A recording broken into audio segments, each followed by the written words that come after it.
ჭიათურაზე მინდა რომ ვილაპარაკოთ, იმიტომ რომ მათ შორის, მაგრამ არა მარტო. მე სულ ვცდილობ, რომ ჩვენ არ ჩამორჩეთ იმ მოვლენებს, რაც და იმ პროცესებს, რაც ჭიათურაში ხდება, იმიტომ რომ ჭიათურაში რაც ხდება, სინამდვილეში ძალიან კარგად აშიშვლებს მართველი რეჟიმის ბუნებას. იმ გაგებით, რომ ეს ხალხი მათ არც ლეგიტიმაციას უწუნებს, არც ეგრეთ წოდებულ სარეძახის, არც რეჟიმს სარეძახის, არც არაფერი მსგავსი. ეს ხალხი მათ მიმართავს როგორც მოქმედ პრემიერ-მინისტრს. აი, ასე მიმართავდნენ კობახიძესაც, თხოვენ მას დახმარებას. საპასუხოდ კი იღებენ რას? აბსოლუტურ ურეაქციობას. ხო, ამიტომ კიდევ ერთხელ რა ხდება ახლა ჭიათურაში, რომ მოუყვეთ ჩვენს მაყურებელს. მოგესალმებით და მადლობა მოწვევისთვის და მადლობა რომ ისე მეძლება საშუალება რომ ვილაპარაკო ჭიათურაზე, ჩემი მშობლიური ქალაქის ტრაგედიაზე. ახლა გავაზიარე ზუსტად რომ კიდევ ერთხელ ვისაუბრებ ფორმულას ეთერში იმ ტრაგედიაზე, რაც ჩემს ქალაქში ხდება თქო. მოკლედ აღწერ სიტუაციას და შევახსენებ ჩვენს ტელემაყურებელს რა ხდება ჭიათურაში. არჩევნებიდან 3 დღეში, ბოლო საპარლამენტო არჩევნებიდან 3 დღეში გააჩერეს ჭიათურაში ყველა მაღარო დაიხურა, მაღაროებს აძლევდნენ ხელშეკრულების მიხედვით 60% ხელფას, თუმცა თებერვლიდან არც ის 60% აღარ გადაუხადა კომპანიამ. ამის შემდეგ დაიწყო პროტესტი 28 თებერვალს ჭიათურაში. კიდევ ერთი პროტესტი, რომელიც არაერთი გვახსოვს და ძალიან მძიმე ფორმის პროტესტები გვახსოვს ჩვენ მაღაროების დაზარალებული მოსახლეობის და ასე შემდეგ.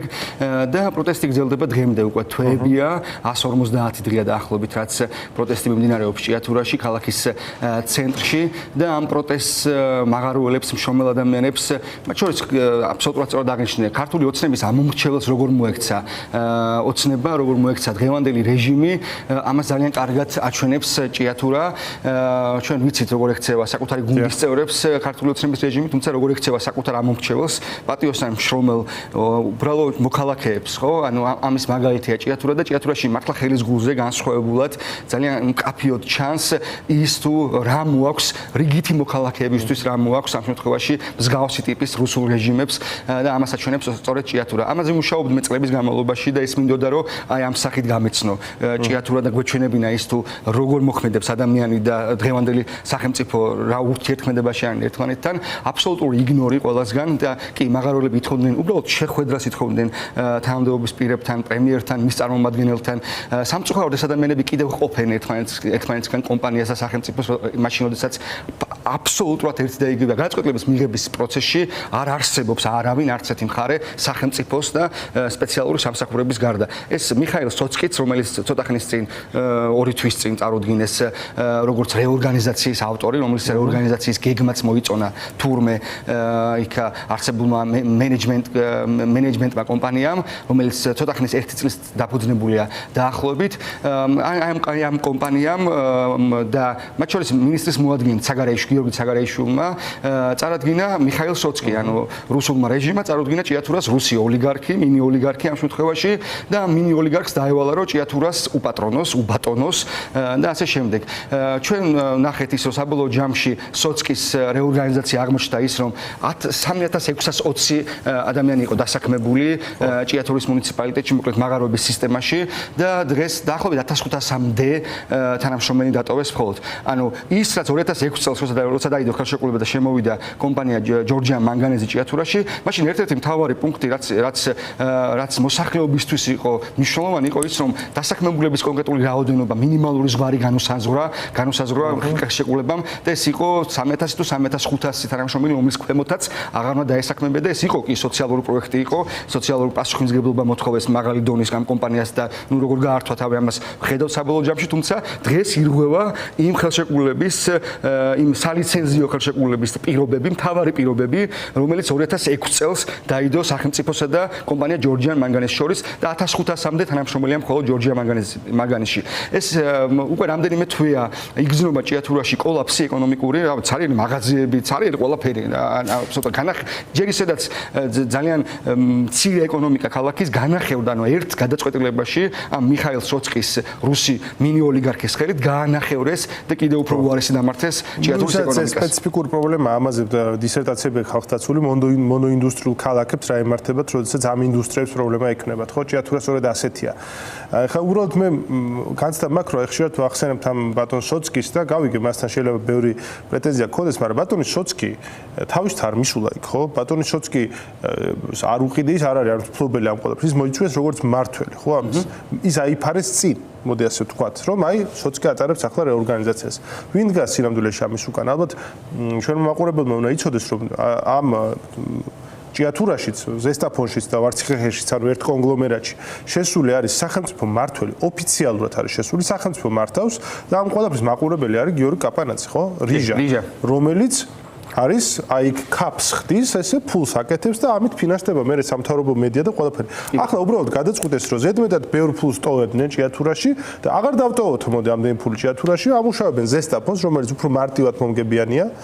უცხოეთიდან შემოიტანენ მასალას, გადაამუშავებენ, გაყიდიან. დენი აქვთ ვარცხეხესიდან ჭიათურა აღარაფერში აღარ ჭირდება და ამ მხრივ ეს არის რეალურად ქალაქ ჭიათურის გაწირვა, ხო? არარსებობისათვის. იმიტომ რომ ახლა როცა ლაპარაკობთ ქალაქ ჭიათურაზე, კარგად აღწერენ, ხო? მაღაზიაში ადამიანები ვიდეო იყო სხვა შორის, რომ ნისების ფურცელი რამხელაა, იმიტომ რომ ნუ ეს არის ფული, ეს არის, ესე მოძრაობს პენსია და მაღარო. მეტი არაფერი არის, ხო ამ ჭიათურაში რა უნდა იყოს. და შესაბამისად ეს ძალიან რთულ ვითარებას ქმნის. ამ მხრივ მოდი მათ შორის რომ შევაფასოთ, რამდენად ადეკვატური რეაქცია, უბრალოდ ადეკვატურია ის კონცენტრაცია აზრის და ყურადღების, რაც გვაქვს ჭიათურის მიმართ. და თავისთავად ჭიათურელი მაღაროელებიც ხომ არ უშვებენ შეცდომას, რომ უფრო არ ხედავენ თავს ამ დიდი პროტესტის ნაწილად. აი თითქოს ორივე მხრიდან არის რაღაცა ვერ დანახვა, რაღაცნაირი ერთგვარი ხით ჩატეხილობა. კი, სამწუხაროა, რომ ჭიათურის მოსახლეობა მაღაროელები, მათ შორის პროტესტში მყოფი მაღაროელები და ჭიათურის მოსახლეობა თავს იტყუებს, იბრმავებს, იმუნჯებს და მე, რა ვიცი, ანუ მივცევ თავისუფლებას, რომ კაცრად შევაფასო ბევრი რამ, იმიტომ რომ ძალიან მძიმეა იმის ყურება, როგორ ეგუება ამ ყველაფერს მოსახლეობა. მაღაროელების პროტესტმა დაკარგა ის მხარდაჭერა, რაც ჰქონდა მას პირველ ეტაპზე და ეს უნდა ითქვას და ამას ძალიან განიცდიან მაღაროელები და ეს, რა ვიცი, ანუ სამწუხაროდ ჭიათურელებმა გაწირეს თავისი ქალაქი, ჩვენ თვითონ, ჩვენი ხელით გავწირეთ ეს ქალაქი იმ შიმშილობისთვის და იმ კოლაფსისთვის. 2000 ოჯახი, ხო, 2000 ოჯახი ერთი მუნიციპალიტეტისთვის დარჩა უმუშევარი, ეს ძალიან მძიმე რამ არის ერთი პატარა მუნიციპალიტეტისთვის და 2000 ოჯახი დატოვებს ალბათ, ან დიდი ბევრი მათგანი დატოვებს ჭიათურას უახლოეს მომავალში და ეს არის ძალიან სამწუხარო. კი, ანუ მაღაროელები მათ შორის პირდაპირ უნდა ითქვას, ხო, მათ დღემდე ქონდათ იმედი თითქოს ამ 4 დაკავებული მაღაროელია, ხო, ვიცით რომ 4 დაკავებული მაღაროელი, რომელთაც ბრალად დაასდეს ერთ-ერთი მაღაროს დირექტორის ცემა დღემდე ზის ციხეში და პირდაპირ ვიტყვი, ხო, ანუ ყოველთვის მაღაროელების პროტესტს ქონდა იმედი ისევ ქოცული კლანების, ანუ ოცნების, შიდა სხვადასხვა კლანების, სხვადასხვა სუსტან დაკავშირებული პიროვნებების და გაურკვეველი ელემენტების იმედად იყვნენ. ანუ ამ ადამიანებს ჯეროდათ დღემდე, დღესაც სასამართლო პროცესი იყო ქუთაისში ამ ადამიანების რომელსაც ვიტყვი დაკავებულები არიან მერაბ სარალიძე, აჩიკო ჭუმბურიძე, თენგო გველესიანი და გიორგი ნეფარიძე. ეს ხალხი მხოლოდ იმიტოზის ციხეში, რომ სამაგალითოდ დასაჯონ, რომ აი სხვებმა არ გაბედოთ პროტესტი. ეს არის სოცკის სტილი, რომელსაც ტყიბულში იყენებდა აქამდე 2019 წლიდან ამ ადამიანს ტყიბული აბარია და იქ ვიცით როგორ ჩაკლა პოლიტიკური ნიშნით, მათ შორის ადამიანები, ვისაც ჰქონდა გარკვეული პროტესტი იმ ყველაფერზე, რაც ხდებოდა ტყიბულის შახტებში და დღეს ჭიათურის მაღაროებს ემუქრება და იგივე საფრთხეს წინაშე დგას უკვე ეს ყველაფერი. ამ 4 ადამიანის სახელს, რომელიც აქაშენ ჩამოთვალე, ხო? ყოველ დღე რუსთაველის გამზირზე ვისმენთ იმ პატიმრების ჩამონათვალში, იმ პოლიტიკური სინდისის პატიმრების ჩამონათვალში, რომელსაც კითხულობენ ყოველ საღამოს რუსთაველზე აქციის მონაწილეები და ეს უნდა იცოდეს ჭიათურაში ყველამ, რომ რუსთაველის გამზირი, რუსთაველის პროტესტი თავიდან ბოლომდე მხარს უჭერს მაღაროელების პროტესტს, თუმცა იგივე არ ხდება, უკვე ამდენი ხანი არ ხდება მაღაროელების მხრიდან. ანუ მაღაროელებს კიდევ ამბობ, იმედი ჰქონდათ და დღემდე აქვთ იმის იმედი, რომ ამ ბიჭებს ვიღაც და კიდევ ამბობ, ეს არის სუსის ტიპები, სუსის კონკრეტული წარმომადგენლები, რომლებიც მრავლად არიან, მათ შორის მენეჯმენტში კომპანიის 2017 წლიდან რაც სახელმწიფო მმართველი შემოვიდა კომპანიაში, მას შემოყვა სუსის მაღალჩინოსნები შემოყვა, საკმაოდ ისეთი გამოსტილი წარმომადგენლები, სპეციალური სამსახურების და ისინი არიან მაგალითად 3 დამფუძნებელია ჭიათურ მენეჯმენტ კომპანიის CMC ჯგუფის, რომელიც ერთ-ერთი წევრი, ასე ვთქვათ, ამ საბჭოსი არის სუსის მყოფილი მაღალჩინოსანი პირდაპირ ეს ხალხი მართავს, ანუ პირდაპირ სამთავრობო ბიზნეს ოჯახთან დაკავშირებული ჯგუფები მართავენ ჭიათურას და მათ მოიყვანეს სოцკი მე შემთხვევით არ ვთქვი მინისტრის მოადგილე, ხო მინისტრის მოადგილემ მოიწონა ეს გეგმა რა რეორგანიზაციის გეგმას და რომელმაც გააუბედურა ეხა ქალაქი და ბევრად უფრო მძიმე პირობებში მუშაობს ეს ხალხი, ანუ ბევრად უფრო მძიმე პირობებში, უფრო ნაკლები ხელფასები შეუმცირდა იმ 1500 დარჩენილ ადამიანზე მაქვს საუბარი. ხელფასები შეუმცირდა დიდ ნაწილს, შრომის საათები გაეზარდათ და აბსოლუტური განუკითხაობა ისეთ დღეშია დღეს ჭიათურა როგორიც მართლა არ ყოფილა და რუსული სტილის ინდუსტრიული ქალაქ მოდელია ახლა რაღაცნაირად თუ ვინმეც ქონდა იმის იმედი რომ საბჭოთა კავშირის ჭიათურის ინდუსტრიის სოцკის თუ იმედის თვალით შეხედა ჭიათურაში საზოგადოების ნაწილმა დავინახეთ ხო რა არის თანამედროვე რუსული ტიპის მართლობა ასეთ ქალაქებში და ძალიან მძიმეა იმას იმ კითხვას დაუბრუნდები ის რომ დღემდე რუსთაველის პროტესტს რუსული რეჟიმის წინააღმდეგ ბრძოლას სახალხო ბრძოლას მართლა და ეს არ არის პარტიული ბრძოლა ეს არის სახალხო ბრძოლა ეს არის საზოგადოების უდიდესი ნაწილის ბრძოლა იმისთვის რომ მოვიშოროთ ეს უბედურება რაც ჭირს მთელ ქვეყანას და მათ შორის ჭიათურას სამწუხაროდ ვერ პოვა მაღარუელებში და ჭიათურის მოსახლეობაში ისეთი მხარდაჭერა როგორიც უნდა გქონდეს დღეს წესიდარიგით იმიტომ რომ საფუძველი და სათავე იმ პრობლემების რაც ჭიათურაში დგას ბუნებრივია არის რეჟიმი რომელსაც აბსოლუტურად არ აინტერესებს შრომითი უფლებები რომელსაც აბსოლუტურად არ აინტერესებს გარემოს დაცვა და ეკოლოგია ანუ ჭიათურა არის კიდე მეს მithქვამს თქვენთან მithქვამს ეთერში რომ ჭიათურა არის ქალაქი და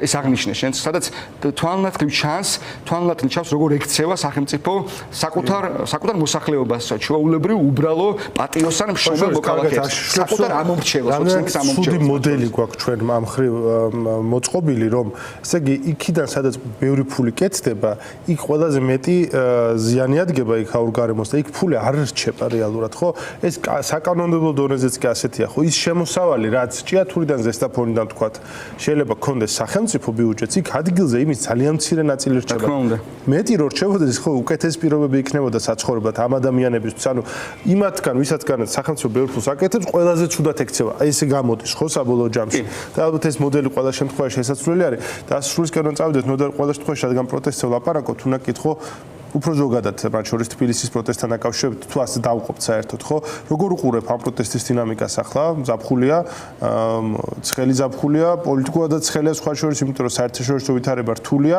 თუმცა როგორ უყურებ თავისთავად იმ წინააღმდეგობას რასაც ივანიშვილის რეჟიმი ხვდება საკმარისია ხო, ივლისი და აგვისტო ვიცით რომ პროტესტისთვის თლათ შესაფერისი პერიოდი არ არის ხოლმე თბილისში, თუმცა 19 ივლისის აქციამ აუცილებლად მინდა ვახსენო, ჩვენ ნახეთ შუა ივლისში ხო, ისეთ პირობებში რამდენი ადამიანი, ათასობით ადამიანი გამოვიდა ქუჩაში, 8 პოლიტიკური პარტია, რომელიც არათანამშრომლობის რეჟიმში არის დღევანდელ რუსულ რეჟიმთან, ამ 8 პოლიტიკური პარტიის დაორგანიზებული აქცია იყო 19 ივლისს და ძალიან მნიშვნელოვანი იყო ის რომ კიდევ ერთხელ ნახეთ და ნახა მათ შორის ყველა მხარემ, პოლიტიკურმა მხარეებმაც და საზოგადოებამაც ნახა, რომ პროტესტი გრძელდება, პროტესტი ჩვენშია, ადამიანებშია და ეს პროტესტი როდის იფეთქებს, იმაზე უფრო მეტი ძალით ვიდრე ოდესმე უფეთქია, ეს არ ვიცით, ხო? ჯერ და არ ვიცი, ანუ ჩვენი მიზანი ამ ჩვენ კოალიციას ცვლილებისთვის, მათ შორის ჩვენი კოალიციის მიზანი იმ დანარჩენი 7 პოლიტიკური ძალის, რომელიც არის ჩვენთან ერთად ამ რეჟიმში, მოკლედ, ჩვენი მიზანია რომ ზაფხულზე შენარჩუნდეს პროტესტი, რაც არ იქნება ბუნებრივია მარტივი მით უმეტეს აგვისტოს თვეში, თუმცა მიზანი, გაცხადებული მიზანი ჩვენი ეს არის რომ ზაფხულზე არ შეწყდეს პროტესტი და ამას აქვს ძალიან დიდი მნიშვნელობა. სექტემბრიდან ბუნებრივია ჩვენ პროტესტის გაძლიერებას ველოდებით და ამისთვის ვდგავთ გარკვეულ ნაბიჯებს და კიდევ გვაქვს ბევრი რაღაც გასაკეთებელი ამ ხრივ რომ სექტემბრიდან პროტესტი გაძლიერდეს. ძალიან მნიშვნელოვანია ის რომ პოლიტიკურმა ძალებმა, სხვადასხვა პარტიებმა, ვისაც ჯერ კიდევ არ გადაუწყვეტია მონაწილეობა მიიღონ თუ არა ფარსში, რაც 4 ოქტომბერს უნდა ჩაგვიტაროს ქართულმა ოცნებამ. ძალიან მნიშვნელოვანია ის რომ იქნებ მათ სწორი გაწყვეტილება მიიღონ და ის იქნებ ამ 8 პარტიას კიდევ შემოუვართ ეს დამატებითი პოლიტიკური ჯგუფები და როგორ უყურებთ ჭიათურელი მაღაროელებისთვის ეს გზავნილი ამდენად გასაგები იქნება. აი თვითმმართველობის არჩევნები როგორ იქნება ჭიათურაში? დაახლოებით 3-4 კვირის წინ ალბათ ერთი თვის წინ მე ტარიელნიკაცასთან ერთად არავის მოკლედ თელი ღამე გავათენეთ უბრალოდ ადამიანო საუბარში, მეგობრებო საუბარში, მაშინ შიმშილობა ქონდა და ახალი დაწყებული და ბევრი ვისაუბრეთ ამაზე. მათ შორის ვანახე ვიდეო, რომელიც ჩავწერე, რამდენიმე ერთ-ერთი ერთ-ერთი ქალბატონის, რომელიც ყოველ დღე დადის რუსთაველზე მამთხოვა, რომ ტარიელს მინდა რომ მიმართო და ვთხოვო, რომ ჭიათურელი მაღაროები იქნებ შემოვერთენ ჩვენ პროტესტსა და მე ვთხოვე, რომ ვიდეოს გადავუგებ და ვაჩვენებდი მას. ესმით ამ ადამიანებს, ანუ რუსთაველის პროტესტის შინაარსი, არსი, მიზნები ესმით ეთანხმებიან იმ მოთხოვნებს, რაც დგას. უფრო მეტიც, მათი მეგობრების დაკავების შემდეგ ისინი მიხვდნენ, რომ არა მხოლოდ მათი მეგობრები არიან უსამართლო სინდისის პატიმრები, არამედ ის ახალგაზრდა ბიჭები, ის პატრიოტები, ვის დაკავებული ყავს რეჟიმს, იმიტომ რომ ქვეყანა უყვართ, ისინიც არასწორად და ისინიც უკანონოდ არიან დაკავებულები, ისევე როგორც მათი მეგობრები და მე მგონია მე კიდევ ერთხელ რა ვიცი მიმართავ ამ ეთერის საშუალებითაც და რა ვიცი ეს არ იყო ჩემი ბოლო შეხვედრა ნამდვილად არც ტარიელთან და არც სხვა მაღაროებთან. მე დიდი სურვილი მაქვს, მე ძალიან მინდა რომ ჭიათურამ რა ვიცი ზემო იმერეთის ერთ-ერთმა განსაკუთრებულმა ქალაქმა, არა მარტო ზემო იმერეთის, არამედ მთლიანად ჩვენი ქვეყნის ითამაშოს მნიშვნელოვანი როლი, გადამწყვეტი როლი რუსი ოლიგარქის მოშორებაში. მე მაქვს იმედი, რომ ჭიათურელები გამოფხიზლდებიან, რა ვიცი, ჩვენ ბევრი პოლიტიკური ბრძოლა ქონდა სხვა შორის 2016 წელს ქართულმა ოცნებამ 33% აიღო ჭიათურაში. 2021 წელს ძალიან მნიშვნელოვანი პოლიტიკური ბრძოლა მქონდა მე პირადად ადგილობრივ არჩევნებზე ჭიათურაში, თუმცა როგორი განსაკუთრებულიც იყო ეს პოლიტიკური ბრძოლა, ისევე განსაკუთრებულად ჟიან დღეს ჭიათურელებს სამწუხაროდ ქართული ოცნებიდან და ეს გვაქვს ტოტალური უიმედობის დათესვა ჭიათურლებში და რა ვიცი, ანუ მე დიდი იმედი მაქვს, რომ ძალიან ბევრი ჭიათურელი სტუდენტი დადის დღეს რუსთაველის გამზირზე. უბრალოდ რა ვიცი, მათი მშობლები, მათი ბებიები და ბაბუები ცოტა უფრო მეტად უნდა გამოფხიზლდნენ და ჩემი თხოვნაა ხოლმე უფროსი თაობის მიმართ, რომ ენდეთ საკუთარ შვილებს. იმიტომ რომ ზუსტად ვიცი, რომ იმაზე უკეთესი რაც რა ვიცი, უფროს თაობას, ერთ-ერთი საუკეთესო თუ რამე გაუკეთებია ამ ქვეყნისთვის იყო ის შვილები, რომლებიც მართლა განსხვავებულად გაიზარდნენ და დღეს მათ პერსპექტივა უნდა მიეცეს და არ შეიძლება ისე რომ რაღაც ახალგაზრდობა ერთხარეს იქაჩებოდეს და უფროსი თაობა ეგუებოდეს ყველაფერს და ამის იმედი მაქვს. მადლობა ძალიან დიდი, ნოდარ ჩაჩაიძე იყო ჩვენთან ერთად კოალიციას ცვლილებისთვის წარმომადგენელი.